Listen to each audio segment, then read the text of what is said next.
Somebody's pulling at the skirt, a little one underfoot, or a baby's crying after a nap that was all too short, or the dog's barking and needs to be fed. There's always something, and when we're at work, there's never enough time to finish all of the tasks that are on the agenda for that day. I remember when getting to church in a family of 5 was a major accomplishment Sunday morning. Everybody had to be ready at the same time, and we'd be sitting in the car waiting for the last one, waiting, until everyone finally got in the car and off we went. So often I've thought, if only my life were in balance. If only I could feel calm and in balance. Robert Schneese's book, some of us have been reading, called The Balancing Act. And he makes the point right away that it's really a false notion to even think we can be in balance. I was kind of relieved when I read that. He says that we're always out of balance, at least a little bit, always out of balance, and it's normal. It's normal to be always adjusting a little bit, leaning this way and leaning that way, making little changes so that we become more in balance, but never quite in balance. We just have to cope somehow. A couple of weeks ago, I was on a committee to organize a retreat for pastors who are in the ordination process, and it was held in Aptos in the Santa Cruz Redwoods. We had some choices about activities to plan, and one of the free choices by the retreat center was to have a high ropes course. And I thought, well, that's a good thing. There'll be a few adventurous souls who will want to choose that as their free time activity. And so we asked for the tightrope between the redwood trees strung high.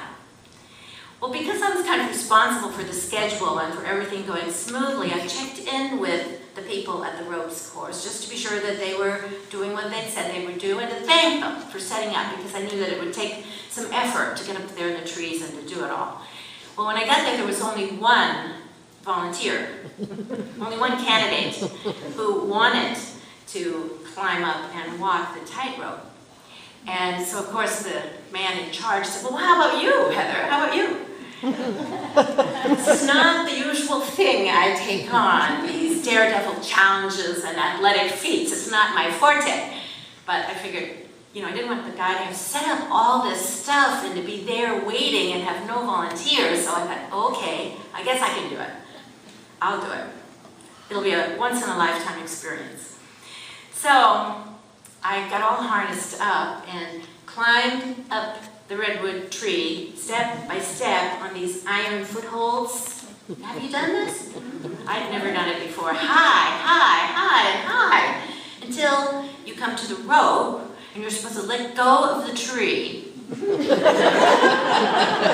and reach for the hanging ring that isn't within reach, and then sidestep across the rope, all the way to the distant tree.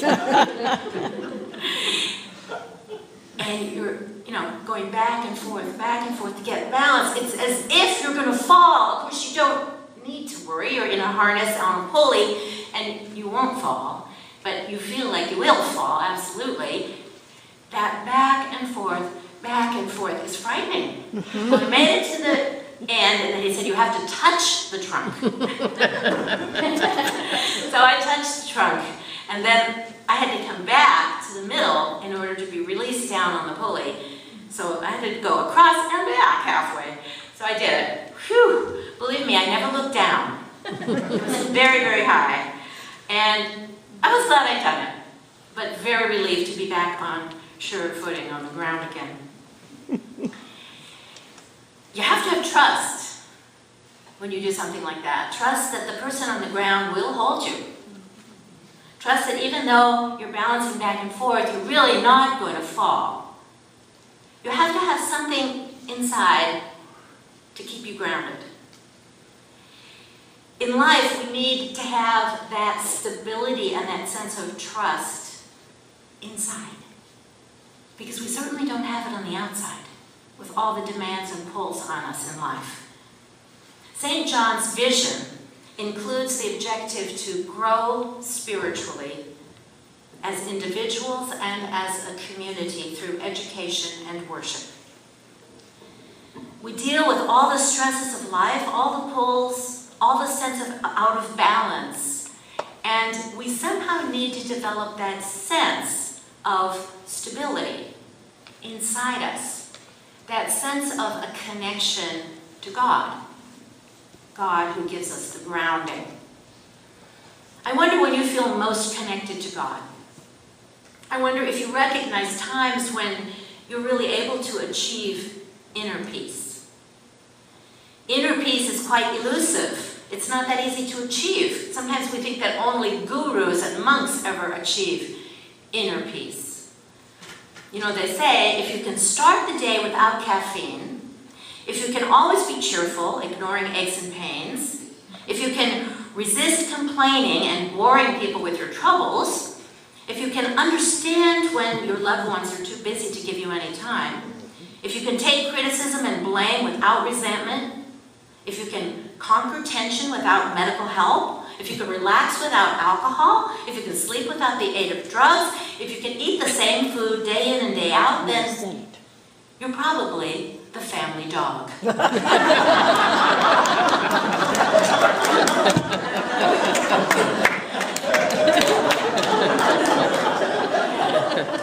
Our lives are so complicated. We don't seem to be able to accept life with equanimity. We can't handle things as well as good old family dog named Grover. Human life is so complex, it's stressful. But I'm sure you have felt inner peace at moments in your life. Maybe for you it's when you're in nature, in a beautiful place, that you find peace. I think of walking in a place like Muir Woods, where the trees are high and you can't help but think, I am small and God is big. And somehow the problems of life seem insignificant in the scheme of everything. That's a sense of peace. Maybe you feel at peace when you listen to music. What a joy music can be. I remember one time listening to a Bach cantata in a tiny, tiny chapel where the seats were only a few benches. And the music just filled the small space and filled my soul. I call that encountering God. Maybe you have a favorite place to go. Maybe to your garden to weed. Or maybe it's a favorite path that you take on a walk that gives you a view of beautiful scenery. Or maybe you like to walk to sit beside a gravestone at a cemetery and remember a loved one. And maybe when you're there, you grieve, but also you feel a sense of being not alone. A a sense that God is present in that holy moment and in that sacred place. So many people speak of experiences like birth as a God moment. Experiencing birth is so amazing. What a miracle. What a God moment. And those who have sat with a loved one waiting for the person to pass away and have watched and heard the last breath say also, what a God moment that is. I have felt the awareness of God in times when I've been on a pilgrimage of sorts, on a trip going somewhere special and sacred. Our family visited Dachau, the concentration camp outside of Munich in southern Germany. It was important for me because I was a German teacher at the time and I wanted to come to grips with the history of Germany. We walked through the museum and saw the pictures of all the atrocities of the Nazi extermination camp. And then we walked along the barracks, on and on and on, and then to the gas chamber and the crematorium. And then at the far end of the camp was a chapel, a small chapel, and one simple wreath. And there I prayed for the dead, for their families, and for the world. And I felt the presence of God.